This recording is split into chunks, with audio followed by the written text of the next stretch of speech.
If you're still struggling with accounting, pause and listen very carefully because I'm going to outline 5 mistakes that makes you fail accounting and how to fix them. Because I've been where you are. I've seen the story. Same question papers, same problems, and same red marks. So I'm going to help you fix those. So stick around as we break down those 5 mistakes that makes you fail accounting.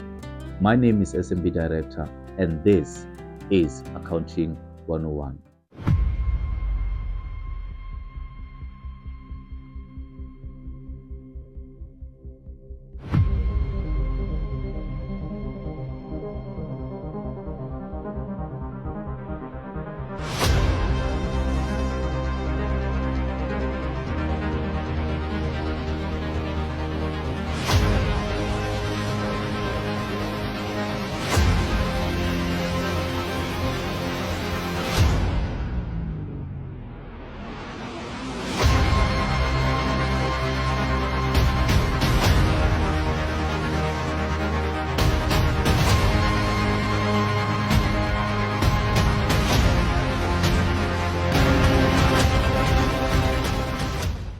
So one of the things that makes you fail accounting is ignoring the basics.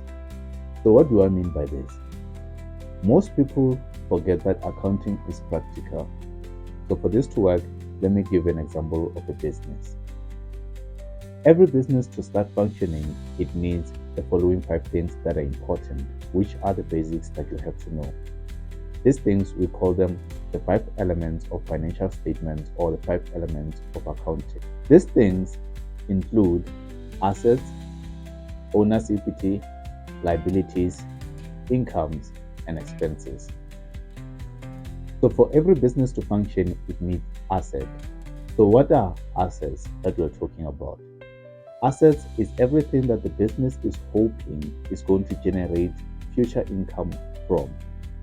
So it's a resource that you're going to use to generate future income for the business. So these assets can be long-term and can be short. When they come inside of the business, we say they are increasing. Therefore, when assets increase and they are coming inside of the business, they increase on the debit side. When they leave the business, for example, normally it is the short-term assets, which is the inventory we're selling, the stationery we're using in the business, and so on.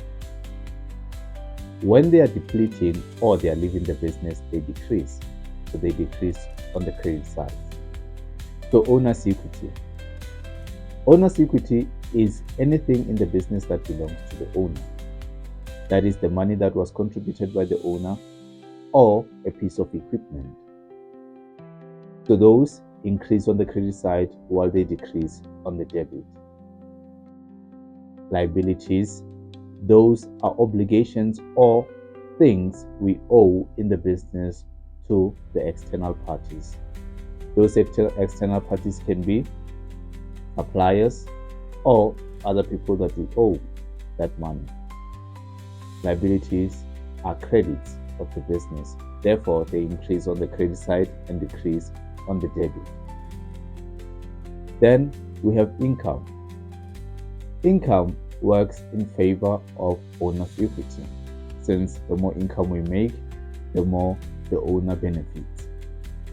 So therefore, it's going to behave exactly the way owner's equity behaves, which means it's going to increase on the credit side and decrease on the debit side.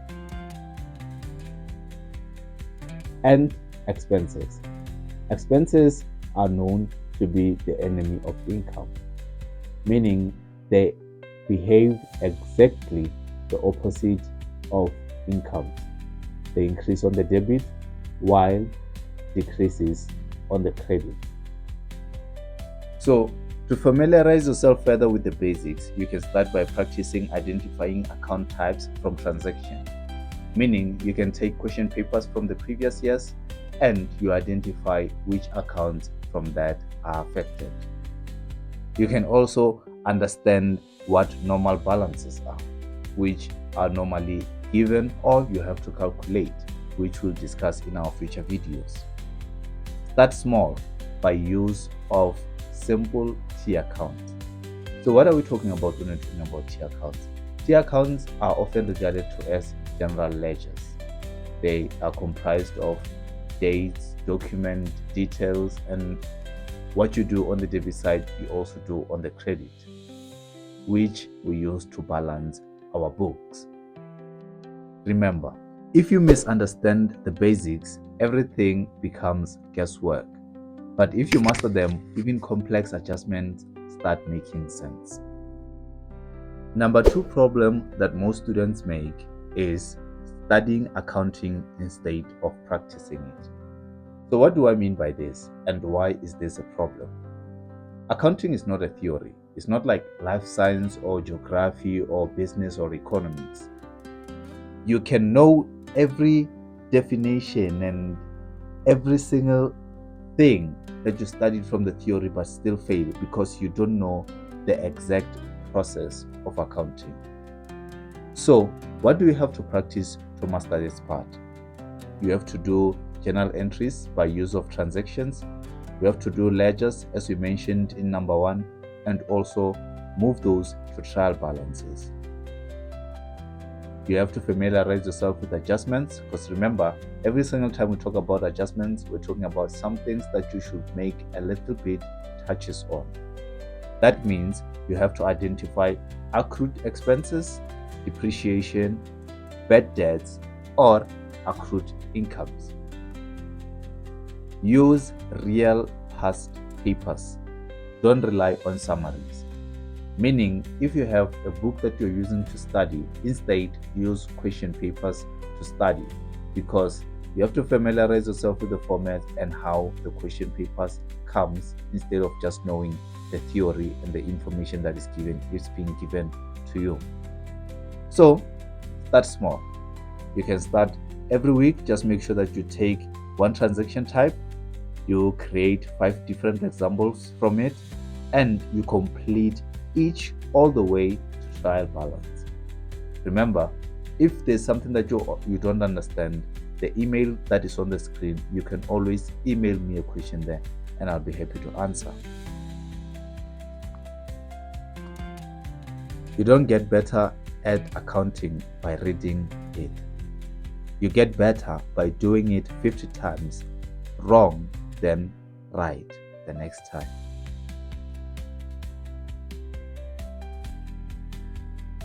Number 3, you don't know the question paper structure.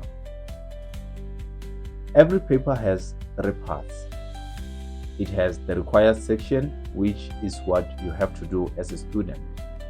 It has transaction or trial balance, which are the base entries, the information given to you. We have additional information, most of the time adjustments, and this is where 70% of your marks hide. You have to pay attention to this. This is where you are going to be busy. So how do you approach this? You approach by reading the required section first. Don't make any mistakes. The required section is the first thing that you have to go through first, because this is a guideline of what you're going to have to do in that question. Highlight keywords in the additional information. This means you have to flag the timing issues. You have to identify the affected accounts and spot non-cash items. We'll discuss those further in the future videos. If you don't understand the structure of your question paper, you'll waste time answering what wasn't asked or miss what was worth 50 marks. So be careful around there. So the fourth mistake that you make that makes you fail accounting is you don't know your formats. So what do I mean by this? When you don't know your format, it's like not knowing what is being asked of you. So they're going to require statement of profit or loss. You're going to prepare something else. They're going to say statement of comprehensive income. You're going to be confused of what that is. So let's just outline the few formats that you should familiarize yourself with. The first one is the statement of profit or loss. sometimes known as the statement of comprehensive income, sometimes known as the income statement. So we start by identifying our revenues or sales. This is the money that we have in the business after selling our inventory. It is received after the markup. So it's our sales. So what do I mean after the markup? When we buy goods from the supplier, we buy them at the cost price, which is often regarded as cost of sales. So on this cost of sales, we add our profit. That percentage of profit that we're adding, we call it the markup percentage. Speaking of cost of sales is going to be the second thing that follows. Because what we're trying to do here is to identify if whether we made profit or loss after our operations of this year. And we do this by identifying it through the income statement. So we're going to take our revenue that we received this year and subtract our cost of sales. And from there, we're going to get our gross profit. Then from there, we're going to identify our operating expenses. Those are the expenses that we incur when we are operating our daily businesses. That include rent expenses, electricity, and water. Other things or other examples will be listed below. So after we've identified our operating expenses, we're going to take our gross profit and subtract our operating expenses, and we're going to get our operating profit. From our operating profit, we're going to add our operating incomes. Our operating incomes refers to the income that we're going to be receiving inside of the business, except from the income from sales. So after we've added that, we're going to have our gross operating income. And we add our interests there. We're going to continue having our operating profit. We subtract our interest expenses and we subtract our income tax. Then we're going to have net profit. By knowing these basics, you'll be able to know what is being asked of you. For example, you know that the income statement is being used to calculate profit. So even if they say to you, calculate the profit that was made in the year 2000, you're going to know exactly what is being asked of you. The statement of financial position. So there, you have to start by identifying our assets. That include the non-current assets and the current assets. Then from there, you're going to identify your equities, then liabilities. And remember, your assets, the total of them should be equal to total equities and total liabilities. Then we have the statement of cash flows. So the statement of cash flow, normally when we're preparing the statement of cash flow, which is the mistake that most people make, is either going to be asked of you to identify it in a direct method or indirect method. However, they like to use the indirect method since it's commonly used. So we're going to go through the structure of the indirect method. So you're going to start by identifying the net profit before tax and adding back the non-cash items. So from there, you're going to start having your operating activities, you're going to start having your investing activities and your financing activities. More on the financial statements in the next video.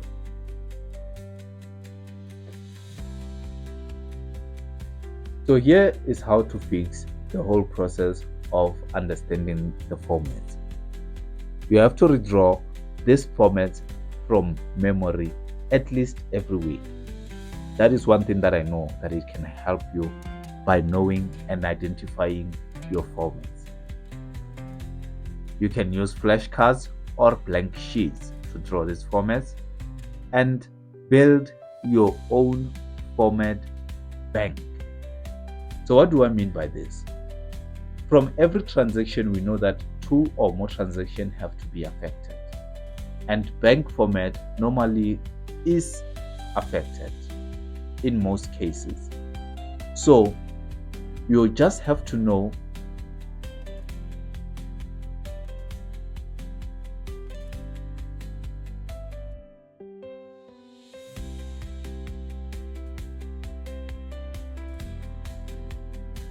So number 5, you treat it like a subject, not a system.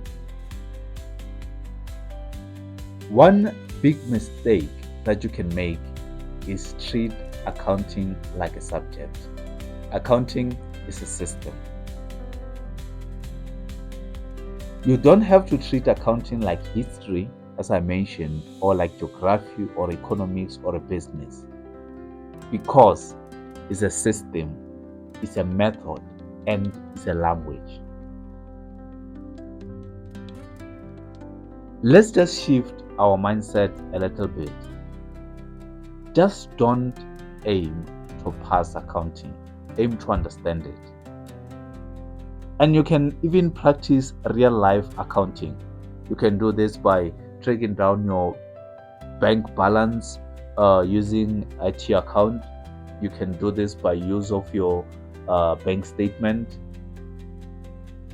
You can turn receipts that you bought groceries from into ledgers. You can always ask why, not just how. When you start thinking like an accountant, not a student, the subject becomes natural. You don't just study it, you live it.